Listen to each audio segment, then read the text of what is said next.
오늘 우리에게 주신 하나님의 말씀 민수기 31장 13절로 24절까지의 말씀입니다. 모세와 제사장 엘르아살과 회중의 모든 지도자들이 그들을 맞으러 진영 밖으로 나갔습니다. 모세는 싸움터에서 돌아온 군대의 지휘관들 곧 천부장들과 백부장들에게 화를 냈습니다. 모세가 그들에게 물었습니다. 너희가 모든 여자들을 살려두었구나. 그 여자들은 부올 사건에서 발람의 말을 따라 이스라엘 백성들이 여호와를 거역하게 해 여호와의 회중에서 재앙을 내리게 한 바로 그 사람들이다. 그러므로 지금 당장 아이들 가운데 모든 소년들을 죽이라. 그리고 남자와 자서 남자를 아는 모든 여자들을 죽이라. 그러나 남자와 함께 잔 적이 없어서 남자를 모르는 여자아이들은 너희를 위해 살려주라.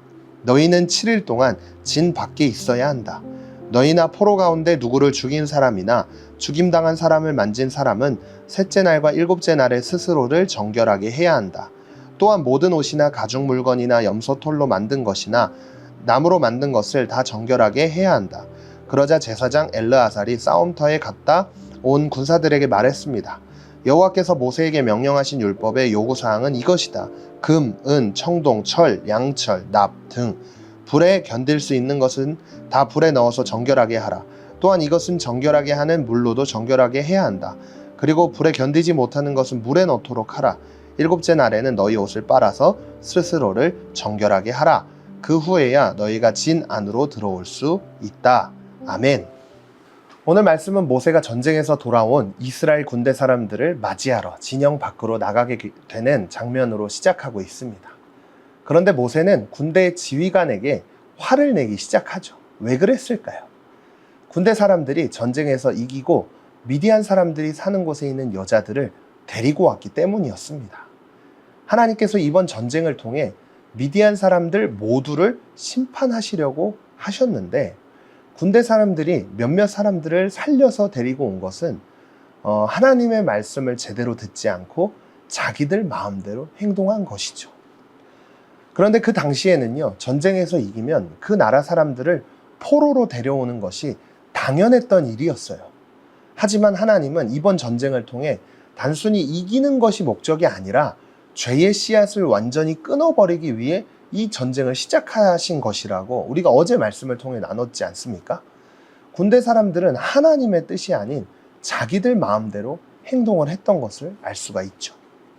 그래서 하나님의 말씀을 따른다는 것은요, 사람들이 보통 하던 그 전쟁의 습관을 따르는 게 아니라 하나님의 말씀을 따라 모든 것을 다 불살라 없앴어야만 했던 것이죠.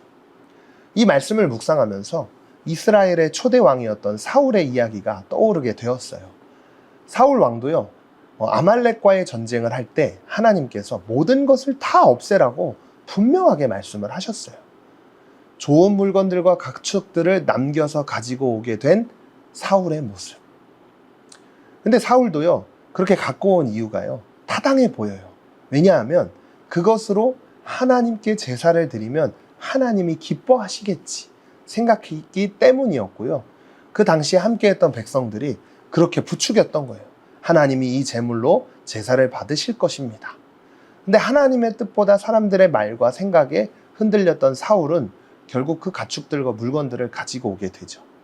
이 모습을 보게 되었던 당시의 사무엘 선지자는요, 우리가 너무나도 잘 아는 말씀, 제사보다 순종이 낫다 라고 이야기하면서 호통을 치기 시작했어요. 이 사건을 통해 사울은 하나님으로부터 결정적으로 버림을 받게 됩니다. 모세가 본 이스라엘의 군대 사람들도 이와 같았던 거예요. 하나님의 뜻보다는 사람들의 생각과 습관을 따라 행동을 한 것이죠.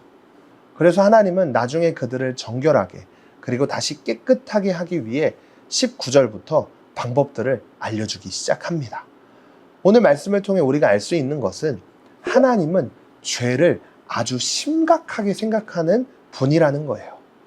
그래서 우리도 죄를 결코 가볍게 여겨서는 안 된다는 것을 알아야 됩니다. 우리가 삶을 살다 보면요, 세상이 말하는 대로 따라가고 싶은 마음이 생길 수 있어요. 다른 사람들도 하니까 괜찮겠지. 이 정도 해도 괜찮지. 되겠지. 라고 생각할 수 있습니다. 하지만 진짜 우리가 하나님의 자녀로 살기 원한다면 세상의 생각이 아니라 하나님의 말씀을 따라 살아야 합니다. 그래서 우리가 매일 이 큐티 자리로 나오는 이유, 그리고 기도하는 이유가 무엇인가요? 세상의 나쁜 습관들을 다 버리고 하나님의 뜻을 따라 살기 위함이죠. 오늘 말씀을 통해 하나님의 말씀을 거울처럼 비추어 보면서 내가 혹시 하나님의 뜻과 반대되는 행동을 하지는 않은가를 살펴봤으면 좋겠습니다. 그래서 죄의 뿌리를 끊고 하나님이 기뻐하시는 거룩한 사람으로 살아갈 수 있는 우리 모두가 되기를 간절히 소망하며 함께 결단하도록 하겠습니다. 자, 첫 번째, 하나님의 말씀을 따르기보다 내 눈높이에서 이것쯤은 괜찮겠지라고 생각한 행동이나 생각이 있다면 무엇인가요? 두 번째, 일상을 살면서 어느새 익숙해진 세상의 습관이나 가치관들이 있나요? 다시 하나님의 말씀을 기준 삼기 위해서 어떤 노력을 할 수 있을까요? 오늘도 이 말씀을 통해 함께 결단하며 기도하겠습니다. 하나님, 오늘 말씀을 통해 하나님의 뜻을 따라 사는 것이 얼마나 중요한지 깨닫게 해주셔서 감사합니다.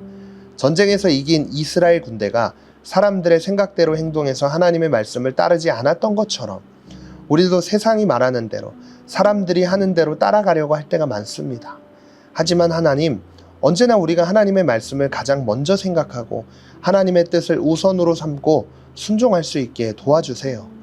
말씀을 읽을 때 말씀을 깨달아 알게 해주시고 기도의 자리에서 하나님께서 원하시는 뜻이 무엇인지 분별할 수 있는 지혜를 주세요. 오늘도 저와 동행해 주실 성령님, 말씀대로 살 수 있도록 도와주세요. 예수님의 이름으로 기도드립니다. 아멘.